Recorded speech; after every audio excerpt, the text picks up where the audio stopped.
yung bahay ko kasi. May garahe naman po pala kayo, ma'am. Ganun na kasi 5 a.m. naka-over.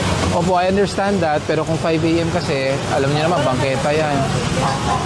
Ikaw po yung driver. Opo, pero kasi sidewalk po yan. Medyo masikip na yung kalsada. Yung mga tao naglalakad po dito sa kalsada na instead of the sidewalk.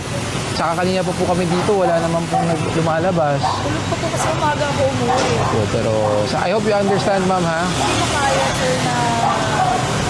Hindi po. I hope you understand kasi may lisensya naman kayo, di ba? Yeah, ano. Oh, so you have a license. Alam natin na ang sidewalk is not for parking. Saka tingnan nyo, wala nang sidewalk literal. Kanina... Sana may may kahit, diba, parang warning. Hindi, we give 5 minutes consideration for you to present yourself. Pero yung warning po, we don't need a warning kasi unang-una, sidewalk is never used to be a parking. Saka ano po ito yung alternate route? May nakalagay po dyan, alternate route po ito. So, bawal po talaga. Wala po ba kayong driver na pwedeng sumama para kunin yung sasakyan?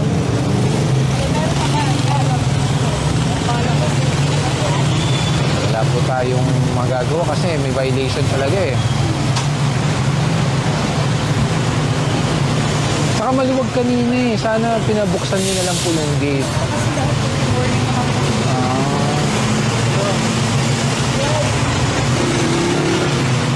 The least that I can offer is pwede na sumama yung driver nyo kung gusto nyo.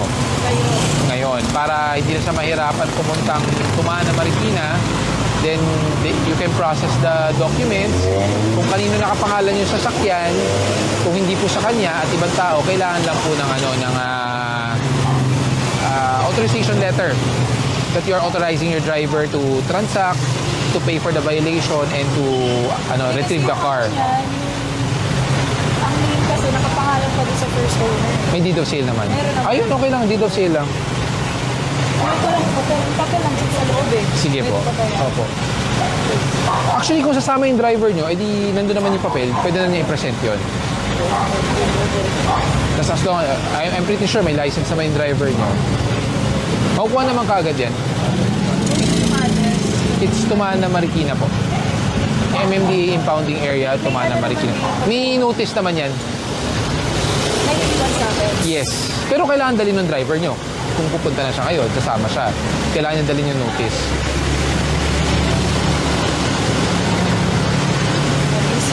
Good morning.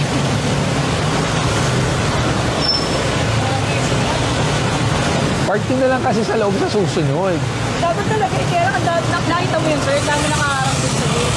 Ayun, bakit kasi pinambakan yun? Mas pinagawa nung sa kanya ginawa mo. Ah, Kaya dito siya na-park, kasi na nakaharap. sana dito. Kasi pag umaga, maluwag naman. I mean yung nagreklamo rin. Hi, boss. Yun lang. Alternate route kasi to. It's an alternate route going to Fairview. Kaya talaga bawal. Sa kayo po ba sasama or driver? Driver na lang. Sige. Pero, puntahan na lang yun. Pupuntahan na lang. Sige. Yung notice, pakibigay na lang. Pasensya na sir, ismaya ko sa school. Ano po? Pasensya. Alam niyo po ba magkano ang violation na mali ang helmet? Unauthorized. 3,000 po yun, kuya. Tintanggalin? O, tira mo, ang luwag, go. Pakinto po. Sir, Magandang umaga po. Okay. Ang problema po natin, unang-una, yung bata po dapat nasa likod dahil kailangan abot po niya yung foot peg para pwede po siya magmotor. Pangalawa po, yung helmet po niya, pang-bisikleta po yan, hindi po yan pang-motor. Pangatlo, may lisensya po kayo. Pwede po mahiram. Sige, patayin po muna natin para hindi sayang gasolina. pasensya na sir, ismaya ko sa school. Ano po? Pasensya na po. Apo. May ORCR naman po. Opo, sir. Wala po bang helmet na pambata po to? O, sige, bago po tayo mag-usap ulit, pwede po ba natin subukan kung abot po niya yung foot peg sa likod? Oo, dahan-dahan. Ang foot peg po, ito po yan, kuya. Yan. Kailangan sa likod mo po siya isakay, abot naman pala ang foot peg. So ngayon, saka ka po sumakay. Opo. Tapos siya yayakap po sa inyo. Yun ang tamang pagsasakay ng bata sa motor. Pero ang problema nyo po, mali po yung helmet niya. Alam niyo po ba magkano violation na mali ang helmet? Unauthorized. Hindi ba? 3,000 po yun, kuya. Hindi siya na, sir. Wala po bang ibang helmet yan? Ilang taon ka na? Sige, kaya mo yan. 6 years old. Madalas ka sumakay sa motor? Oo. Ito helmet mo lagi? Pwede natin tanggalin? Oh, tira mo, ang luwag, go. Kanino po ba to? Sa kanya, sir, yung yung ginagamit niya sa sa... Pag nagbibisikleta, nag-i-skating. Pag nag-i-skating, ito ang gagamitin. Pero pag nagmomotor, helmet pang bibili ka. Saan po ba nagtatrabaho? Ano po yung pedicab din ba mo? Pedicab ka rin. Kumawa ka ng hulog dito. Hulugan pa ito. Tago mo to. Bigyan mo nga ng helmet na pambata, yung panlalaki. Idol, kasi nakala ko sa'yo, idol. Nakapalo. Hindi, dapat yan safety nung bata. Anak mo po ba? Anak mo? Opo. Oo. Also. Salamat, sir.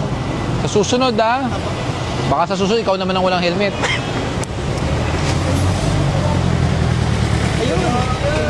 Ito ang tamang motor.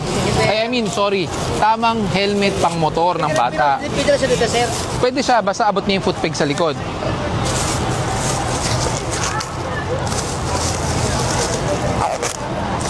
Ang sikip naman.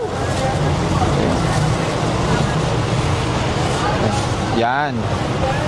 Ito po ang ginagamit pag nagmomotor. Yung gamit mo pang skateboard. Tama yung sabi mo pang skateboard.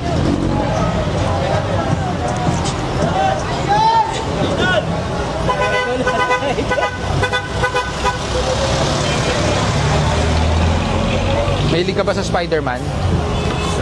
Okay sa'yo to, Spider-Man? Gagamitin mo? Promise? Okay, kashoot natin. Yun.